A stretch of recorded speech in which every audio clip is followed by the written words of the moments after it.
सो आप सबका साथ सबका विकास जो बोलते हैं, is it hinging on colour coding? आपको रंग पसंद नहीं तो आप बंगाल के लोगों को पैसा नहीं दोगे और फिर आप आके बोलते हो कि हम बंगाल में जीत क्यों नहीं पाते? Ma'am, this is the reason, this step motherly attitude, जिसके लिए बंगाल के लोग हर बार इनको बड़े बड़े रसगुल्ला खिलाकर वापस दिल्ली भेज देते हैं।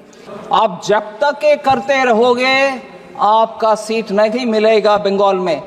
मान लो ये सच है, फिर आपको क्या दिक्कत हो रही है भाई? खुश रहो, पूरे जीतो, पूरे आराम से बैठो ना।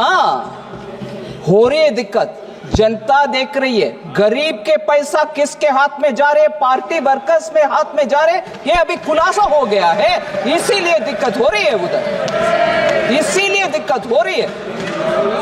और जब हम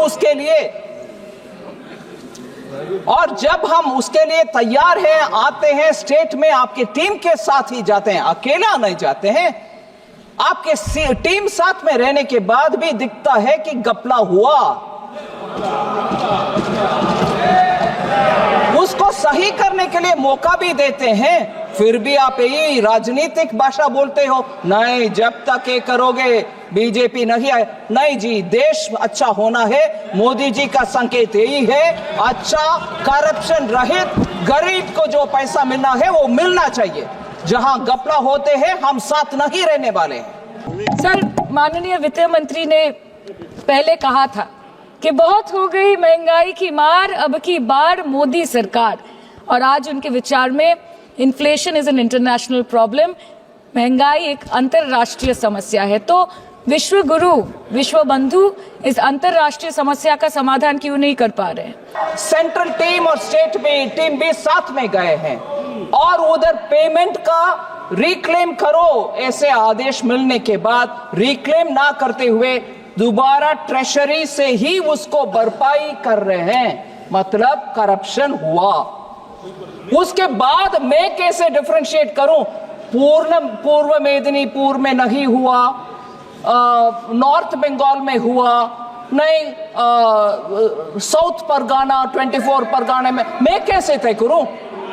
मैं कैसे तय करूं मैडम? और तय भी करूं, किसको मान्यता होगा? बंगाल चुपचाप अगर मानते हैं तो भी बाकी स्टेट्स मुझके ऊपर को गुस्सा नहीं करेंगे? ये आप कौन होते हो करने के लिए? सो पूरे इसको साफ करने के लिए मैं आपके द्वारा रिक्वेस्ट कर रही हूं, बंगाल गवर्नमेंट को साफ करो भाई। फिर आते हम, जितना भी प्रश्न उठाया गया उसको स्पष्टीकरण दो, एक्शन में दिखाओ, फिर कौन रोकने वाले हैं? आपके पैसा बिल्कुल देंगे, आपके पैसे देंगे। सर, इनके बुलडोजर के चलते मैडम भारत के लोग सवाल पूछना भूल गए, और भारत की जनता आजकल इतनी भूखी है कि खाने को धोखा भी खा लेती है। मैडम, भारत में एक मिडिल क्लास जो एक साल पहले एक वेजिटेरियन थाली 100 रुपए में खाता था, आज वही वेजिटेरियन थाली 152 रुपए की हो गई।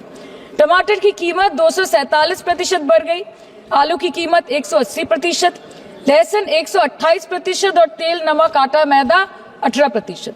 पहले आम आदमी पॉकेट में पैसा लेके बाजार जाता था और थैली भरकर सामान लाता था, लेकिन अमृतकाल में आदमी थैली भरकर पैसा लेके जाता है और पॉकेट में आलू, टमाटर, प्याज लेके घर वापस आता है। आज आपके उधार की वजह से हर हिंदुस्तानी पर 1.25 लाख का बोझ चढ़ गया और आप उनकी मजबूरी को अपनी ताकत समझते हैं। बंगाल में ऑल इंडिया तृणमूल कांग्रेस की प्रदेश युवा अध्यक्ष होने के नाते मुझे हर दिन कई नौजवानों से बात करनी पड़ती है। वो मुझे ये पूछते हैं कि मोदी जी ने हर साल 2 करोड़ नौकरी का वादा किया था, अर्थात 10 साल में 20 करोड़ नौकरी। उन नौकरियों का क्या हुआ? उन वादे का क्या हुआ? मैं बस उन्हें यही कह पाती हूँ कि पत्ते तो झड़ते हैं, उठाता है कोई कोई, वादे तो सभी करते हैं, निभाता है कोई कोई। मोदी जी कहते हैं कि वो सबके साथ है, मगर ये आंकड़े बोलते हैं जो सबका होता है वो किसी का नहीं होता। और बंगाल के साथ तो कुछ अलग ही रिश्ता है इनका। The relationship is that of quid pro को, ठुकरा के मेरा प्यार मेरा इंतकाम देखेगी। मतलब वोट है तो नोट है, और वोट नहीं तो नोट नहीं। বিজেপিকে নিশানা করে সদনে সায়নী ঘোষ বলেন, এনাদের বুলডোজারের জন্য ভারতের মানুষ প্রশ্ন করা ভুলে গেছে, আর ভারতের মানুষজন এখন এত ক্ষুধার্ত যে ধোকাও খেয়ে নিচ্ছে। মহাশয়া, ভারতে একটি মধ্যবিত্ত পরিবার 1 বছর আগে নিরামিষ থালি যেটা 100 টাকায় খেত, আজকে সেই নিরামিষ থালি 152 টাকার হয়ে গেছে। টমেটোর দাম 247% বেড়ে গেছে, আলুর দাম 180%, রসুন 128%, আর তেল, লবণ, আটা, ময়দা 18%। আগে সাধারণ মানুষ পকেটে পয়সা নিয়ে বাজারে যেত আর ব্যাগ ভর্তি জিনিসপত্র নিয়ে আসতো, কিন্তু এখন ব্যাগ ভর্তি পয়সা নিয়ে বাজারে যায় আর পকেটে করে আলু, পেঁয়াজ, টমেটো নিয়ে ফিরে আসে। মাননীয় অর্থমন্ত্রী প্রথমে বলেছিলেন কি অনেক হয়েছে মহঙ্গাই কি মার, পরের বার মোদি সরকার। আর আজকে উনার অনুসারে মূল্য বৃদ্ধি হচ্ছে একটি আন্তর্জাতিক সমস্যা। তাহলে বিশ্বগুরু, বিশ্ববন্ধু এই আন্তর্জাতিক সমস্যার সমাধান কেন করতে পারছে না? তৃণমূলের কেন্দ্রীয় বঞ্চনার অভিযোগের প্রেক্ষিতে কেন্দ্রীয় অর্থমন্ত্রী নির্মলা সীতারমণ এবং তৃণমূল সাংসদ সুদীপ বন্দ্যোপাধ্যায়ের তুমুল তরজা লোকসভায়। গরিব মানুষের টাকা পার্টি কর্মীদের পকেটে গিয়েছে তা স্পষ্ট হয়ে গিয়েছে, তাই এদের এত অসুবিধা বলে তীব্র আক্রমণ সীতারমণের। শুধু তাই নয়, দুর্নীতি হলে টাকা দেওয়া হবে না বলে স্পষ্ট জানিয়ে দিলেন কেন্দ্রীয় অর্থমন্ত্রী। তিনি এও বলেন, যারা দুর্নীতি করেছে তাদের চিহ্নিত করে রাজ্য সরকার পদক্ষেপ করুক, আমরা টাকা দিতে তৈরি। পাল্টা তৃণমূল সাংসদের বক্তব্য, যেখানে দুর্নীতি হয়েছে সেখানে তদন্ত হোক, টাকা আটকানো হোক, কিন্তু পুরো রাজ্যে টাকা আটকানো উচিত নয়। নির্মলা সীতারমণ বলেন, গ্রামীণ আবাস যোজনার 2016 থেকে 25,000 কোটির বেশি টাকা দেওয়া হয়েছে।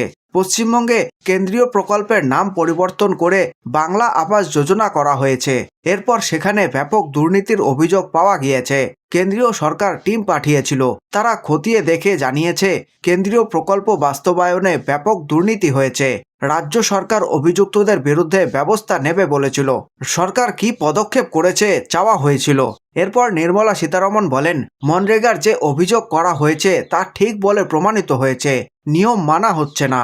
গ্রামোন্নয়ন মন্ত্রক রিপোর্ট চেয়েছিল, রাজ্য সরকার সেই রিপোর্ট জমা দিয়েছে, এখন খতিয়ে দেখা হচ্ছে।